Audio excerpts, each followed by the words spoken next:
এজন্য হুঁশিয়ার সাবধান, সব সময় খেয়াল রাখবেন, খেয়াল করে চলবেন। এই চক্ষুকে হেফাজত করবেন, এই চক্ষুকে হেফাজত করবেন, খারাপ দিকে তাকাবেন না। যদি একবার চলে যায় চক্ষুটা ফিরে নিয়ে আসবেন, দ্বিতীয়বার আর তাকাবেন না। এই হাতকে হেফাজত করবেন, এই হাত দ্বারা যেন কোনো খারাপ কাজ যেন স্পর্শ না করা হয়, কোনো খারাপ জিনিস যেন ধরা না হয়। আমার ভাইয়েরা, এরপরে পাকে হেফাজত করবেন, পা দ্বারা যেন কোনো খারাপ জায়গায় না যাওয়া হয়। যেমন যাত্রা থিয়েটার, সিনেমা জগৎ, তাসের আড্ডা, জোয়ার আড্ডা, মদের আড্ডা, এই সকল আড্ডায় যখন আপনি পা দিয়ে হেঁটে হেঁটে যাবেন ভাই, কি আমাদের কঠিন মুসিবতের সময় মুখটা জবানটা বন্ধ করে দেওয়া হবে। পা নিজেই তখন সাক্ষী দিবে, আমি পা হেঁটে হেঁটে হাঁপিয়ে হাঁপিয়ে কেসে মদের আড্ডা গিয়েছিল, বলুন ঠিক কিনা?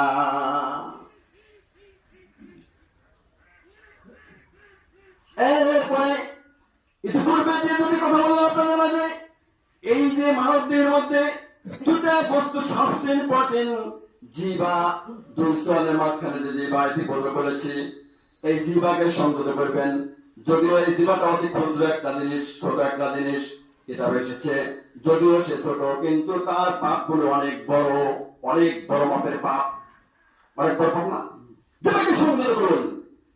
কথা বলতেই হলে তো জিভে ব্যবহার করতে হয়, সুতরাং জিভেকে সংযত করে কথা বলুন, সত্যবাদী হন, বাতিলের বিপক্ষে কথা বলুন, সংগ্রামের কথা বলুন। আল্লাহ তাআলা তাহলে আপনার আমল কবুল করবেন। 2 নম্বর হলো, দুই মাঝখানে লজ্জাস্থান, পুরুষ ও মহিলা আছে, এই দুই মাঝখানে যে লজ্জাস্থান, এটা আপনাদেরকে হেফাজত করতে হবে, আমাদের সবাইকে হেফাজত করতে হবে। এটা কিন্তু অতি মারাত্মক একটা জিনিস। এটা হেফাজত না করতে পারলে ভাই, জীবনে 40 বছর আমল করবেন, সবগুলো আমল বরবাদ হয়ে যাবে, সবগুলো বরবাদ হয়ে যাবে। যদি বলেও থাকেন তওবা করুন, তওবা করে করে করে আল্লাহর পথে আসুন, আল্লাহর পথে জিহাদ করে জীবন দিন। অথবা জিহাদ যদি না করতে পারেন, সহযোগিতা করুন, বুদ্ধি দিন, পরামর্শ করুন, তাহলে আল্লাহর দরবারে আপনার সমস্ত আমলগুলো গ্রান্টিড হয়ে যাবে। সুবহানাল্লাহ।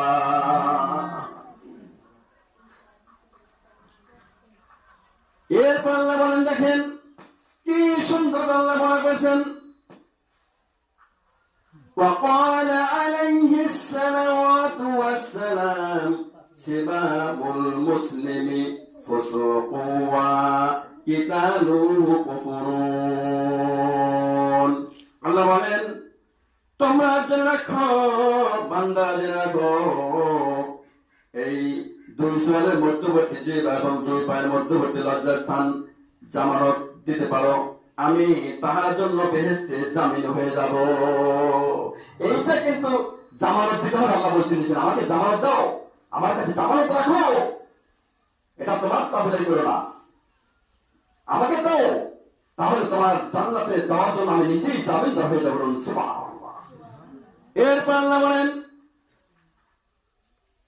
وقال عليه الصلاة والسلام لا يدخل الجنة قطبان। তিনি আরো বলেন, আরো ইরশাদ করেন, সবলখোর কখনো কখনো বেহেশতে প্রবেশ করবে না। রাসূল বলতেছেন, সবলখোর কখনো জান্নাতের মধ্যে প্রবেশ করবে না। সবলখোর এটা বড় বড় মহাপাপ, বড় অপরাধ। আপনি যেটা শুনবেন অন্যের কাছে আরেকটু বানিয়ে বলবেন, আবার এক জায়গায় দুটো বন্ধুর মধ্যে, মানুষের মধ্যে হয়তো কথা কাটাকাটি হচ্ছে, আপনি সেখানে বিবাদ মীমাংসা না করে দিয়ে সেখানে আরেকটু বাড়িয়ে বলে বিবাদটা আরো লেগে দিলেন। লেগে যায় না? লাগা যায় না? লাগা যায়। কিন্তু এটা হচ্ছে চগলখড়ি। এই চগলখড়ি কিন্তু আল্লাহ তাআলা কোনোদিন মাফ করবেন না। এটা হচ্ছে জাহান্নামে যাওয়ার জন্য কিন্তু একটা হাতিয়ার, একটা হাতিয়ার। এটার থেকে পরিত্রাণ পেতে হলে সেখানে গিয়ে বিবাদ মীমাংসা করতে হবে, ভালো কথা বলতে হবে, আল্লাহর থেকে মানুষকে আহ্বান করতে হবে। গোলমাল করা যাবে না, হিংসা করা যাবে না, মানুষের মধ্যে বিবাদ লাগিয়ে, হট্টগোল লাগিয়ে মাথা ব্যথা ফাটিয়ে করা যাবে না। এইটা যদি করতে পারেন, আল্লাহ সারাদিন থেকে ঘোষণা দেন, ও বান্দা, তোমার জন্য সুখবর হলো, তুমি দুই বান্দার মধ্যে বিবাংশ করে দিয়েছ, বিবাদ মীমাংসা করে দিয়েছ। বান্দারে, এজন্য আমি রব তোমাকে কবুল করে নিয়ে কিয়ামতের কঠিন মুসিবতের সময় তোমাকে আর সে আজিমের সান্নিধ্যে স্থান করে দিব।